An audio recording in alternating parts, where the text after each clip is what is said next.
దాదాపు 1300 మంది ఉద్యోగస్తులను, డ్రైవర్స్ కావచ్చు, కండక్టర్స్ కావచ్చు, వాళ్ళను చిన్న చిన్న కారణాల చేత తీసివేయడం జరిగింది. అది ఇప్పుడు జరిగింది కాదు, 2021 నుంచి వరుస పెట్టి ఈ సంవత్సరం వరకు కూడా జరుగుతున్నటువంటి వాళ్ళల్లో కూడా అందరినీ తీసుకోకుండా ఉండేటటువంటి ప్రయత్నం చేస్తున్నట్టుగా ఈ నాగిరెడ్డి గారిని, ఎండి గారిని కలిసిన తర్వాత మాకు అర్థమైంది.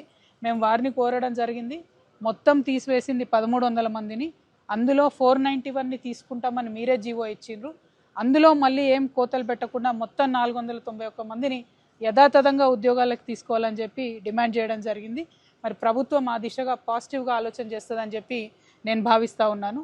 అదేవిధంగా మరి చాలా హైర్ బస్సులు ఉన్నాయి, చాలా కొత్తగా ఎలక్ట్రిక్ బస్సులను ఇస్తున్నారు. అందులో డ్రైవర్ల మీద ఆర్టీసీకి నియంత్రణ లేకుండా పోతున్నది. అందులో డ్రైవర్లు ప్రభుత్వ ఉద్యోగులు, ఆర్టీసీ ఉద్యోగులు కాదు, వాళ్ళు ప్రైవేట్ వ్యక్తులు.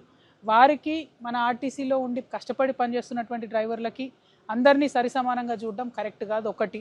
రెండు, మీరు తీసుకునేటటువంటి హైర్ బస్సులైనా ఎలక్ట్రిక్ బస్సులైనా మన ప్రభుత్వ ఉద్యోగులే ఉండాల్సిందే. ఎందుకంటే వీరికి ఉండే శిక్షణ వేరు, వాళ్ళకు ఉండే శిక్షణ వేరు.